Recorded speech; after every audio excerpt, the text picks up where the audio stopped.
Racist officer arrests black man, only to learn he's a high-ranking army general.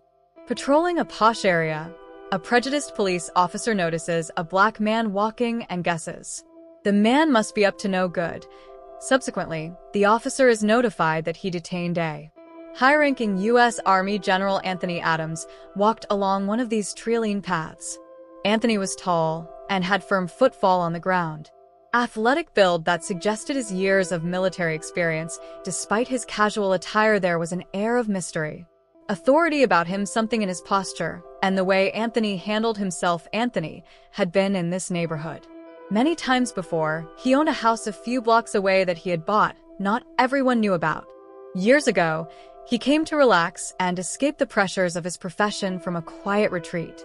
The demands of his modern obligations led him to choose to stroll, usually enjoying the late afternoon sun, and Anthony kept walking without knowing what was happening as the sun sank lower. See in greater shadows.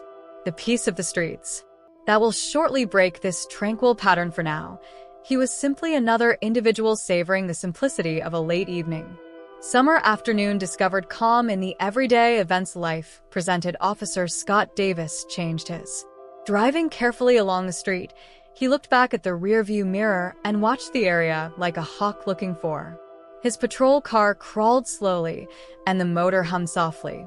It was a routine he had performed many times before, making sure the streets of this rich area stayed neat and safe. Davis took great satisfaction in his work, since he thought he was the line of protection against everything that would upset the balance. The area was peaceful. Davis's palm rested on the steering wheel, fingers almost too quiet.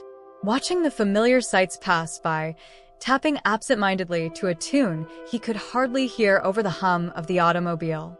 Children's bicycles lying against fences, gardeners cutting hedges, the sporadic jogger or dog walker. Everything seemed regular at the time. Then, Davis's eyes caught him seeing a black man going down the street, casual as you please. He became narrow as he considered the man's look. He was tall, strong, wearing trousers and a basic white t-shirt, and his stride was laid back, and he didn't seem to be in any hurry. There was nothing especially concerning about him, but something about the location set up bells in Davis's head. He didn't recognize the man, and that alone was enough to make. He kept his eyes on the man. "What are you doing here?" Davis murmured, skeptical under his breath. Davis had spent 10 years in the jungle, enough time to rely on his instincts, and they were guiding him. Something was amiss in Davis's experience. Everyone who didn't suit this richly white neighborhood. Usually, the mold was not very good. Perhaps the man was disoriented, or perhaps checking out homes. Either way, Davis slowed the automobile even more, maintaining pace with the man's walk, not driving past without learning more. Davis's jaw tightened as he passed, his appearance placid and apathetic. He looked over at the car momentarily. Calmness bothered him. He seemed not to care about his presence at all, as like he belonged there. Davis didn't like it. He decided quickly to move his patrol car over to the curb and park, then stepped out, changing his. Man kept strolling, seeming oblivious of the officer's presence, belt, and the radio clipped to his shoulder. Approached. Davis felt a flutter of irritation. He increased his voice as he walked closer. "The man you there?" Davis cried out. The man stopped, turned to face Davis, staring squarely at him with unwavering yes cop eyes. Asked Davis. He didn't answer right away. Instead, he paused to examine the man up close. The man's face was calm, his posture relaxed, as though he saw Davis as no threat.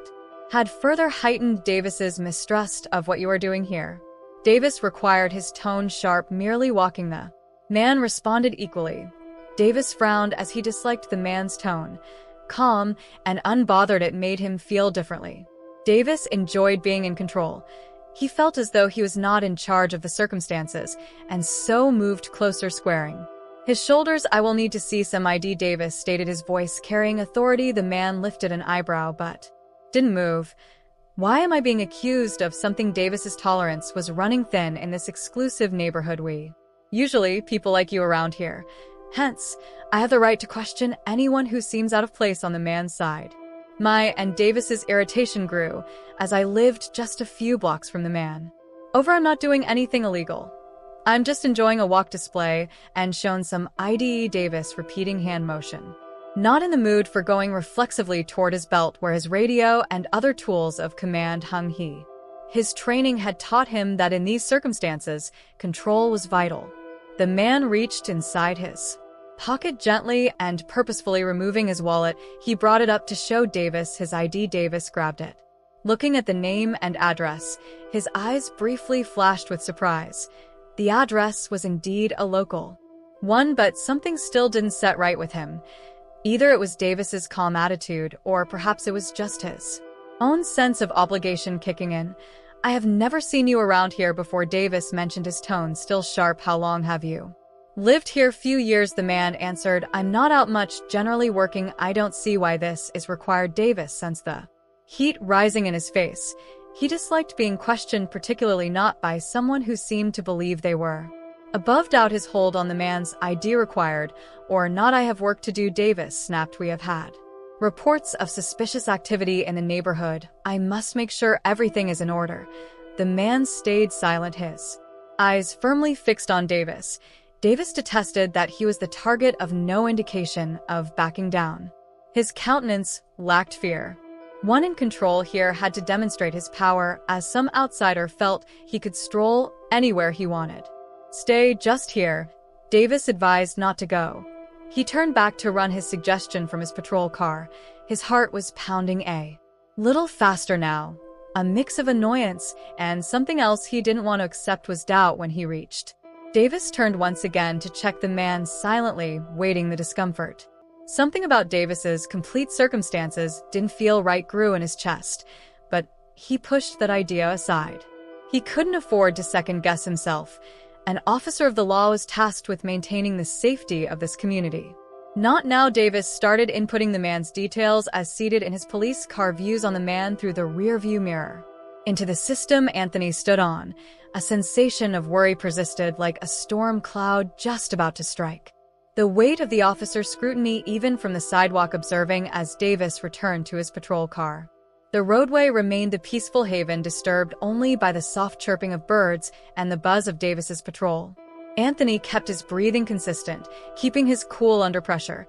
He knew he had not done anything to hide anything wrong, but Davis's attitude toward him begged issues about the demand for and nature of his ID. It all made his muscles tense. Anthony's mind replayed the exchange, the officer's tone, his insistence that Anthony seemed out of place, the way his hand hung close to his belt as though prepared for anything. Anthony understood that look he had seen several times throughout his service, a mix of suspicion and authority aimed at people deemed strange or out of place. Looked like something that might turn into things far worse if not managed properly. Anthony looked around. A few people now from a distance now, gazing through windows or stopping in their yards, fascinated at what was happening. A middle-aged man with a garden hose in hand.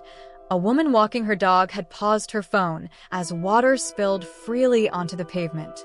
She glanced away. He took a leisurely deep inhale. This was the out, as though ready to record. Anthony saw her eyes briefly. Last thing he had wanted was a confrontation. Davis still in his car. Anthony knew the police was running his ID, reviewing his records, trying to locate by pecking away at his computer things to support Anthony's refrain from seeing it prior to fishing for reasons not applicable for starting. It didn't set well with him, but he also understood that reacting angrily wouldn't help patience. He reminded himself, let it go. Play out. Davis came from the patrol car. His face was a mask of irritation, his ID still in hand.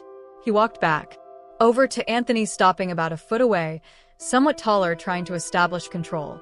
Your record's clean, Davis remarked, almost as like he was disappointed, but that doesn't help explain why you're here already. Anthony answered coolly, I live here. Davis's eyes only see me out for a walk. Limited, and I informed you we have had allegations of questionable behavior. It's my. Anthony kept his eyes fixed. I know that, officer, but I'm not creating any disturbance. I'm just checking things out. Walking. Davis clearly showed his irritation just now. His face reddened significantly. A frown. He wrinkled his forehead and looked around at the small audience they had drawn. He disliked being questioned, particularly in front of others. Anthony could feel the faint edge slinking into the officer's Davis's posture seemed to be falling. We could easily handle this, or I pull you in for further questions. We can do it the hard way. You tell me exactly what you're doing here, or Anthony felt a flash of wrath, but he controlled it knowing this strategy. Intimidation until the other person cracked. I've told you everything you need to know, Anthony answered evenly. Davis's jaw tightened. The only error I see is someone thinking they could move around. Now that you live in this area without being questioned, will you help me, or should I escalate this? Anthony's tolerance was running thin. He had attempted to reason, but Davis was not listening. This was not about safety, it was about control, about imposing power over someone he thought to be a threat, depending just on. Anthony turned back to Davis. Officer, I'm not resisting, Anthony remarked, looking at the people observing. Voice consistent, but I also know my rights. You have no reason to arrest me. Davis's eyes flashed nothing incorrect. Angry, I will choose what is right and evil. He suddenly stretched out, taking Anthony by the.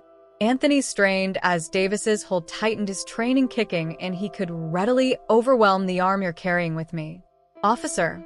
But he let Davis drag him toward the patrol car, knowing that would just aggravate the matter. Anthony requested his voice to be calm, since he felt the cuffs being snapped on his wrists to be somewhat rough. But strong Davis ignored him, pulling Anthony toward the rear of the car. Get in, he screamed. Anthony obliged, seating. His hands cuffed behind him, he peered out at the gathering crowd, their expressions reflecting down in the rear seat. The woman with the dog had a mix of uncertainty and worry.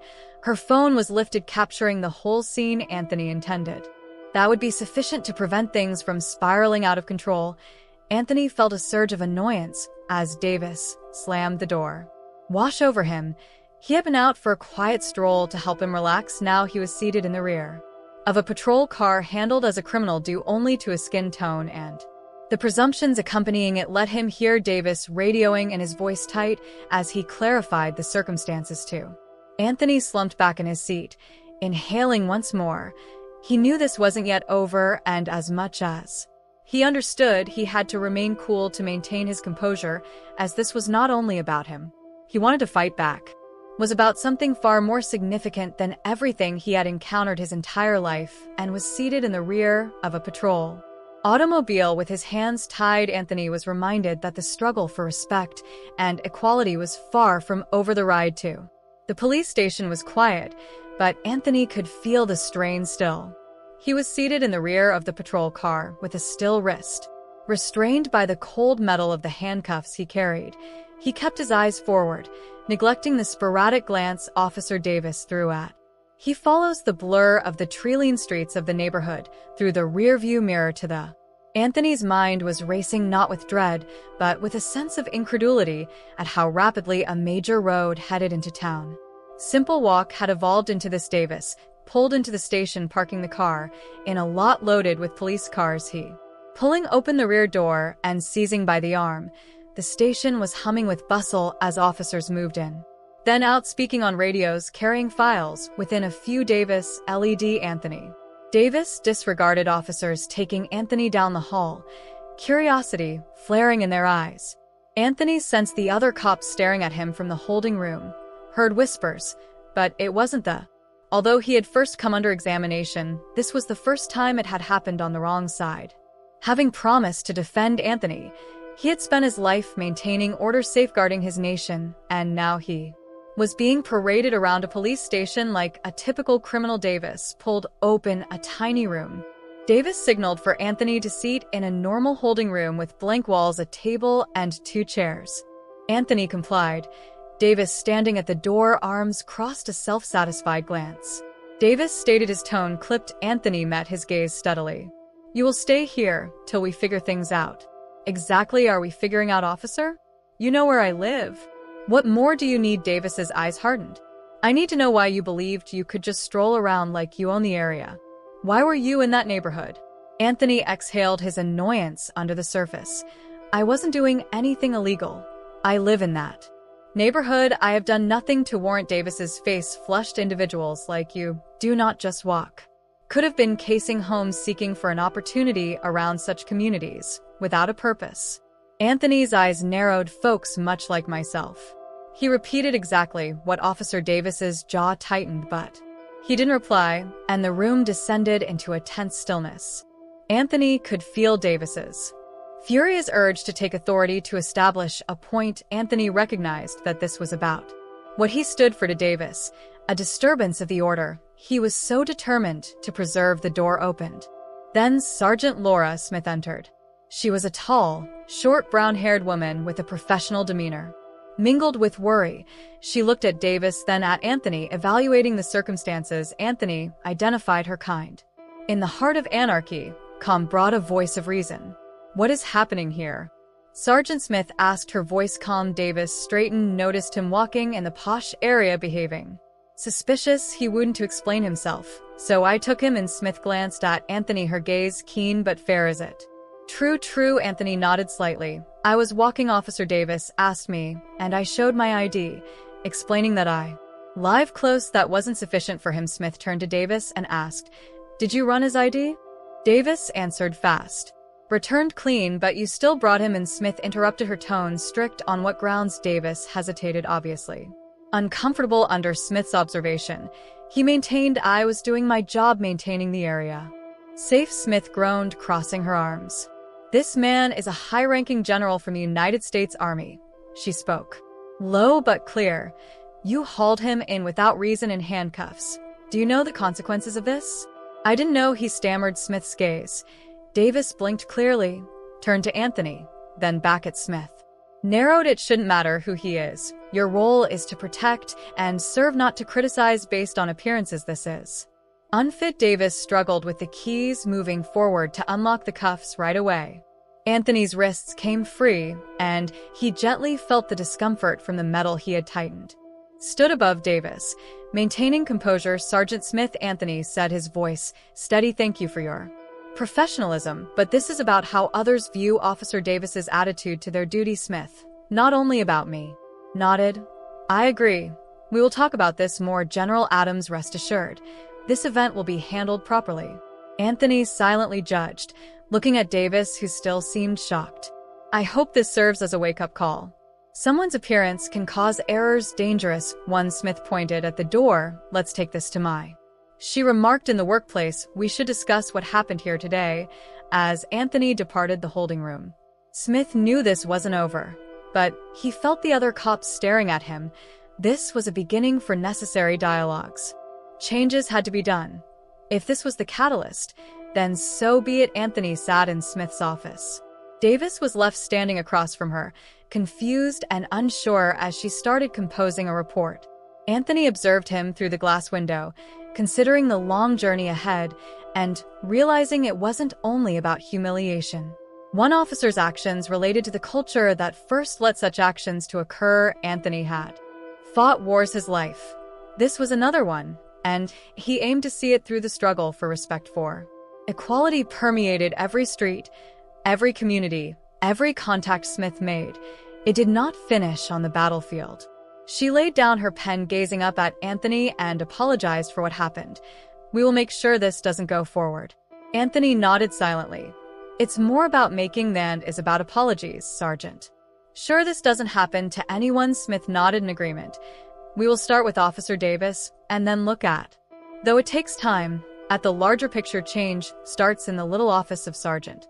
Laura Smith felt a tense quiet as Anthony sat across from her, hands resting on his knees. His face was calm, yet attentive. Sergeant Smith had just finished compiling notes from Anthony's event statement. Her pen lay on the desk. She had forgotten when she thought about what to do outside. The hum of the station's operations. In here the strain was nearly tangible. Smith inhaled deeply, shattering the silence. "General Adams," she started, "to reassure you that the events today are not how we run." Officer Davis's actions were out of line. Anthony nodded slightly, maintaining a neutral expression. "I value this kind of behavior here, Sergeant, but I have seen this kind of behavior much too often. It is not about one officer, but rather about the attitude that lets this continue." Smith's eyes flicked with comprehension. She had been in law just long enough to know that Anthony was right. It was about the deeper rather than one incidents.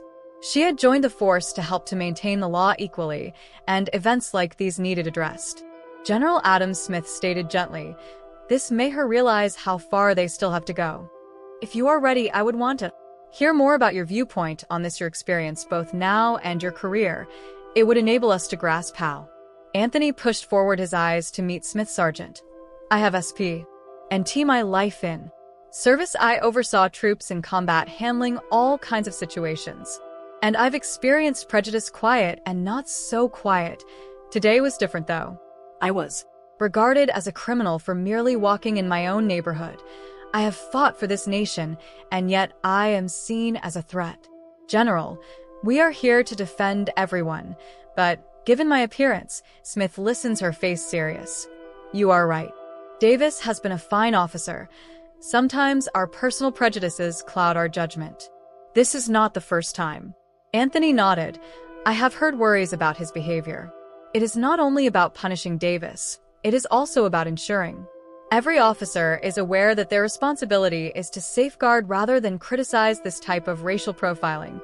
It is harmful. It fosters mistrust and, should the community lose faith in its police? Smith looked down at her notes.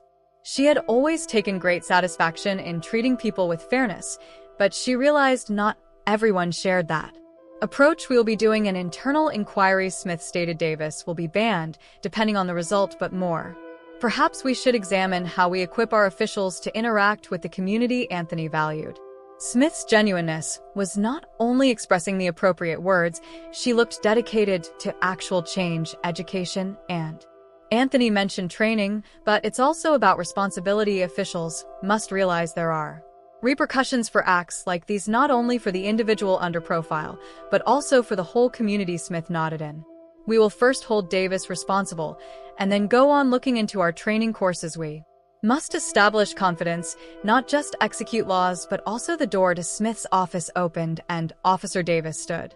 Looking reluctant, Smith motioned for him to inside. Davis then stood rigidly at the door, gaze darting between Smith and Anthony. Officer Davis, Smith started, her tone measured. General Adams has described his. Because of what transpired today, we have run his background. As you now know, he is a high-ranking United States official. States Army. Your behavior was unethical and unacceptable. Davis shifted uneasily, the color rising. I didn't realize he was a General. Davis. His defensive voice made me believe he was up to something. Smith's eyes narrowed slightly. Your role is to protect and serve everyone in our town, not to. Making presumptions based on looks led you to treat a man without cause like a suspect and violate. Davis opened his mouth as if to argue, but closed it, his rights collapsing at your hands. Once more he looked at Anthony, then back at Smith. I was merely trying to keep the area secure, Davis stated softly. Anthony got up, facing officer safety. It's not about picking targets based on appearances. It's about maintaining justice, treating everyone with respect. I was out for a walk, that's all. Nevertheless, you made me feel like a criminal in my own neighborhood, not protecting anyone's safe. Davis's shoulder slumped slightly. He looked down, avoiding Anthony's gaze. I'm sorry.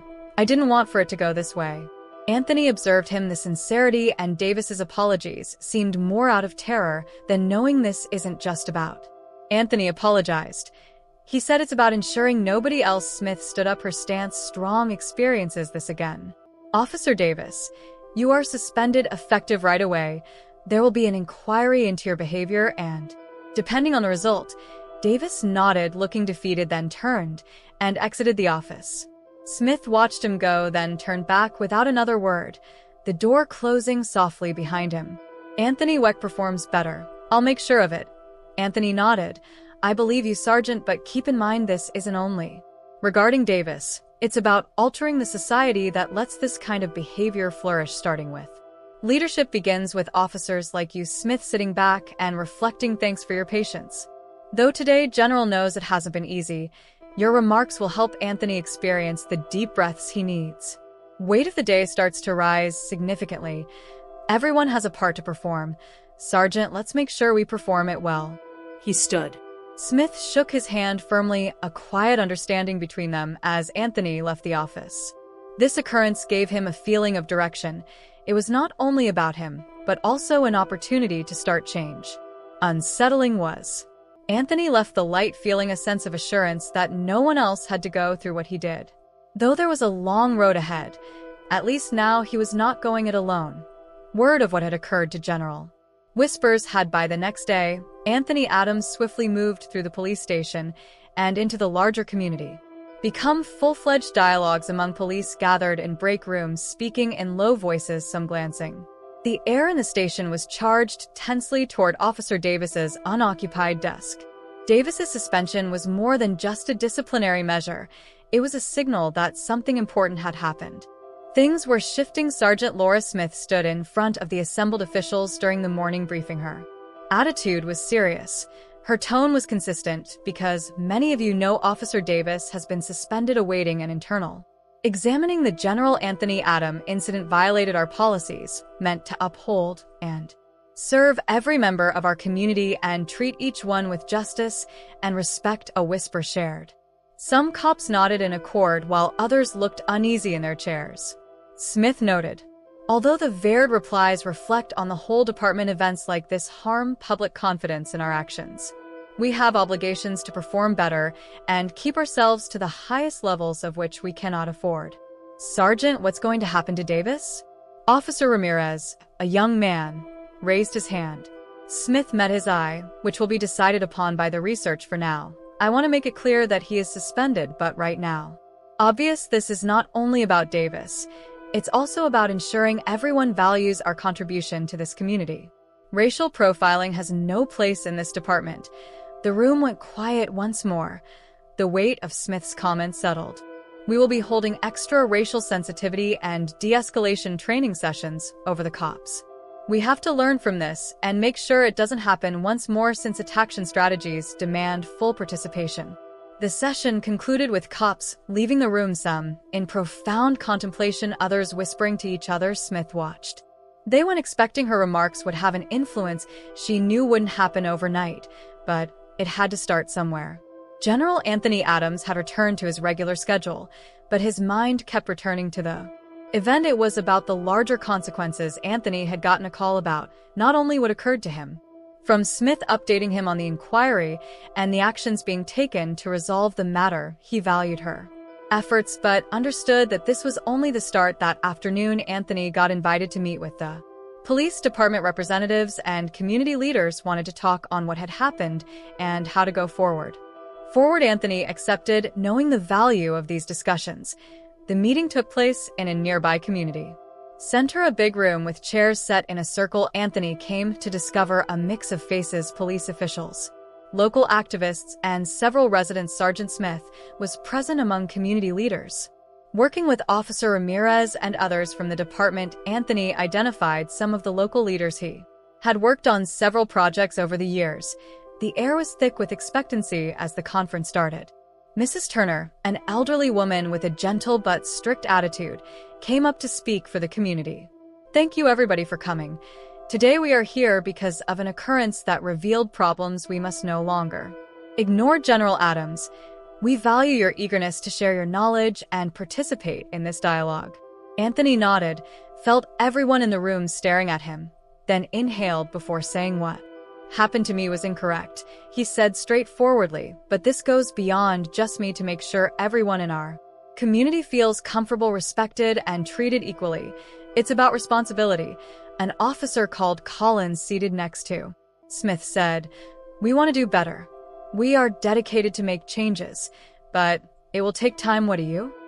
We should concentrate on Anthony, since he responded not only from training but also appreciated the candor of the inquiry on racial sensitivity, but on how to interact with the community. Police need to realize their job is to protect, not threaten. Mrs. Turner nodded, an indication of obvious consequences for those who stray the line. Right now, accord trust is vital. There is a lot of mistrust, particularly among ethnic communities. We must observe that the police are on our side, not against us. Sergeant Smith spoke. Next, we are examining our policy on stops and searches. Adopting fresh new training standards instantly is not. Regarding punishment, we wish to establish a cooperation with the community based on education and prevention, not cause divide. A local activist called Jordan, who had been silently listening, raised his hand. It's good, he remarked. We need transparency. We need to know that when problems develop, there is a dedication to change. Anthony agreed openness and that they are not hidden under a carpet. Responsibility goes beyond words. It is about deeds people must see that brings about change. Are being created whereby their perspectives are heard. The dialogue on several subjects continued, touching on community. Regular discussions between police and citizens as part of engagement programs highlight the need of officers being recognized as ideas shared amongst allies instead than enforcers resulted in agreements and a sense of. As the conference came to an end, Sergeant Smith thanked Anthony for being cautious, but hopeful started to grow. Here she remarked, "Your comments are priceless. Although we still have a long way to go, I think we can really change, Anthony. Though it's not simple," shook her hand. "I'm ready to work with all of you to ensure this. Community is a place where everyone feels protected." Smith nodded with a determined glance in her eyes. "Will do it." As Anthony left the community center, he felt hope based on the honest nature of the dialogues, and though there was still much to be done, Anthony recognized that the seeds of change had been sown. Anthony knew that true. Though change would take time and a lot of work, he was prepared to see it through for his town. And for everyone who believed in justice and equality, Anthony's road upward was lengthy, but for the first time in a while, seemed as though they were headed in the correct path. The police station's atmosphere had changed now. Officer Scott Davis's suspension made a strong statement, and the daily briefings, which felt normal at first, had changed to reflect seriousness. There was a fresh focus on professionalism, respect, and responsibility. Officials attended required courses on racial sensitivity and de-escalation techniques that set off awkward, but rather. Officer Ramirez sat with his fellow cops listening in one of these sessions, having important talks with them. As an Ramirez's instructor from the community relations team stressed the need of realizing underlying prejudices. Had been on for a few years and thought he was fair and just, but as he listened he saw he too had formed quick decisions based on appearances without even knowing it. The training urged cops to consider their conduct and consider how their choices might affect others. Following the training, Ramirez caught up with Sergeant Laura Smith was pressing for real change within the department he had been organizing in the corridor she had been setting aside for these meetings. Could see the will in her eyes, but also the tiredness. It wasn't easy altering a society that had been entrenched for years. Sergeant Ramirez started accompanying her during these training sessions. "She's opening a lot of eyes. I've heard other cops discussing things differently lately."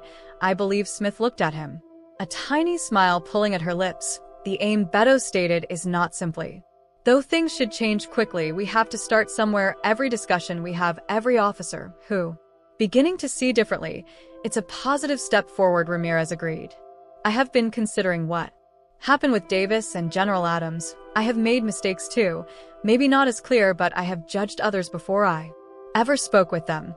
This training helps me to see that." Smith rested a hand on Ramirez's shoulder. "We have all made mistakes. The key is to learn from them and improve. Perfection is not the goal here. Rather, it's about." As they kept walking, "Your recognition of this indicates that we are headed forward."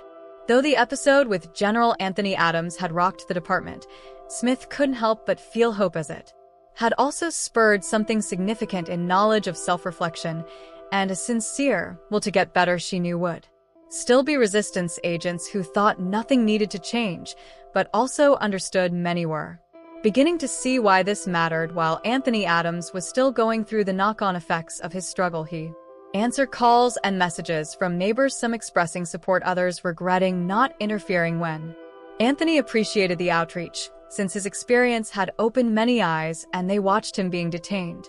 Not only inside the police force, one afternoon Anthony was invited to address a community forum arranged by the Forum, a local neighborhood association, sought to encourage communication between citizens and police enforcement in order to reconstruct trust and take care of issues. Anthony agreed upon realizing the value of these dialogues for the community center. Filled that evening, residents occupied the chairs, and a handful of cops, included Sergeant Smith and Officer Ramirez, stood in the rear of Anthony's stage, gazing at the faces before him. There was a mix of. Anthony started his speech with a steady "Thank you, everyone, for being here." Curiosity, worries, and hope abound in the audience. "What happened to me was a challenging event, but one that has brought us together today. I want to start with stating that I see the power of community and that, working together, we can establish a safe, inclusive environment for everyone. He stopped, allowing his words to sink over the crowd, yet that implies we have to. We have to face difficult facts and realize that prejudice and bigotry do exist. However, we must also realize that safety is not only about guaranteeing personal respect and value, but also about providing defense from crime. Regardless of their appearance, an old guy in the front row raised his hand. General Adams remarked, "I have lived in this.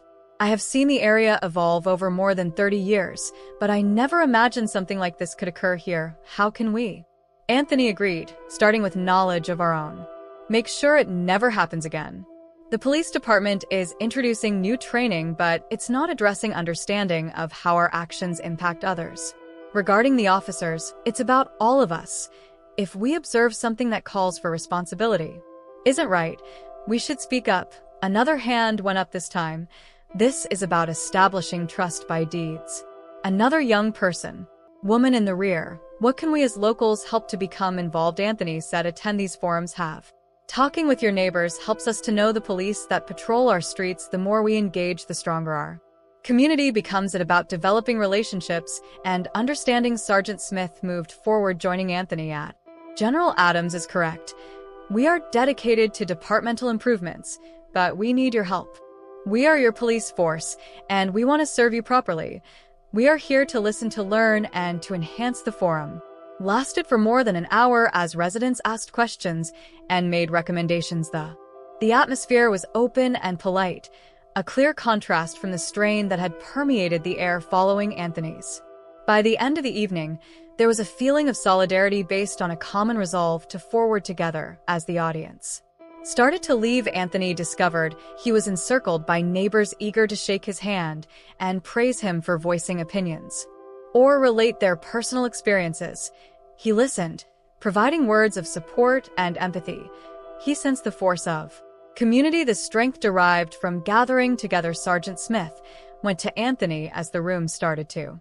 Anthony grinned. This is only the void that was strong. You have truly affected them. Starting Sergeant, we had a talk, and now we have to keep it going. Change takes time, but tonight was. Smith nodded, pointing in the correct direction. We will moving forward. Anthony felt a renewed sense of direction as he left the community center that evening. Past events. Though the days had been difficult, they had also been transforming the tides. Anthony recognized this slowly, but definitely. Said there would be more work to do, more chats to have, but he was ready for change occurring for the. Anthony glanced up at the night sky, stars gleaming brilliantly above, and took first time in a long time hopeful. Though he knew they were on the correct road, a couple weeks had gone. Deep breathing still seemed far away. Since the community forum, and a fresh consciousness had permeated the police department and the area.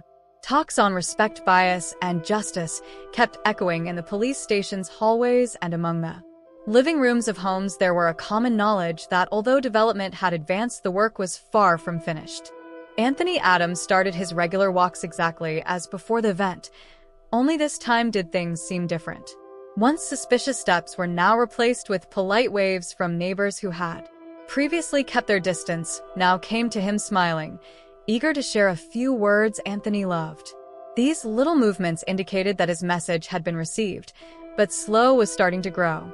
Anthony walked down the typical Treeline streets one clear morning, the autumn leaves crackling underfoot. He passed a woman was out walking her dog and gave as a bunch of kids playing in their front yard laughed filled the air. He nodded and grinned warmly as she passed. Boom, good morning. General Adams cried out morning, and amazed Anthony tipped his head in response, and Anthony saw a patrol car gently approaching from the walkthrough. His muscles clenched, a reflex from memories of his prior experience, other direction, but as the car drew closer and saw Officer Ramirez behind the wheel rolling down his window and grinning. Good morning. General Ramirez remarked. His tone was warm. Anthony returned the smile, feeling comfortable. I'm well. Officer Ramirez nodded. Good to hear. If you ever need anything, he's simply out here, enjoying the weather. Reach out. We are here for the community. Anthony valued the sentiment. Thank you, officer. It is excellent too. As Ramirez drove off, Anthony felt a flood of thanks. It wasn't only about the right way. Changes in policies, or the new TR. Aiding courses, it covered the change in prospective people's readiness for. Anthony kept walking, engaging and learning from other neighbors who nodded politely and hell. Later that day, Anthony had a visit in the area that had felt like a place of judgment starting to feel like home. Agenda for a meeting with Sergeant Laura Smith at the police station. She had invited him to review the continuing improvements and hear his opinions on their development. Anthony observed a distinct vibe at the station he was entering. Was a goal driven by professionalism. Some of them stopped to welcome.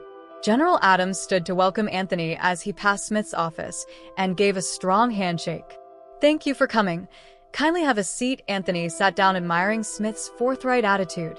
She got right to the highlight, a quality Anthony valued. "I wanted to let you know about the inquiry Officer Davis mentioned. Has been formally removed from the force following confirmation of his conduct violating department policies." His dismissal aimed not just on punishment, but also on establishing a benchmark for what we anticipate. Anthony nodded from our cops, and I believe that was the appropriate action given Davis's terrible behavior and his acts eroded the confidence between the police and the community. Smith sighed, looking thoughtful. "It's not an easy process. Problem letting someone go, but we need police dedicated to justice and fairness. We have instituted new training programs now mandate that community engagement officers show up monthly for workshops on cultural knowledge and de-escalation. Also help us to plan frequent community meetings to keep open channels of contact." Anthony was happy to hear this. "These are crucial actions. Sergeant, I have already seen the change in the manner the police are engaging the community it serves. Affected people feel." Smith smiled. "We have gotten great comments. The community feels more engaged and eager to interact with us. It's great to see how small changes can have such impact." Anthony leaned forward, his voice serious. "And attitude may make a significant impact. However, we cannot stop here. We must keep this momentum running since culture is more important than only policies and training. Every officer should be part of a respectful culture where they realize their job is to serve and defend everyone free from prejudice." Smith nodded in agreement. "That we have improved, yet there is still more to do. I am determined to see this through, and no others are too." Anthony stood up, offering his hand once more. "Thanks to Sergeant for your leadership and for treating this seriously. Change is not easy, but together we can make a difference." Smith shook his hand firmly. "Thanks, General Adams. Your bravery and public speech have been a." As Anthony exited the station, he experienced closure. The occurrence, therefore acting as a catalyst for these changes we will not forget. It was a reminder that had begun with mistrust and anger had resulted in significant communication and actual change. Even challenging circumstances could present chances for development. Anthony was pleased of the actions they had made, but he understood that the battle for justice and equality needed ongoing work and commitment, and that vigilance was fundamental. Disclaimer: this channel is in opposition to all forms of human rights violations, intolerance, bigotry, and discrimination. The narratives that are presented here are original works that were designed to encourage constructive dialogue, comprehension, and introspection.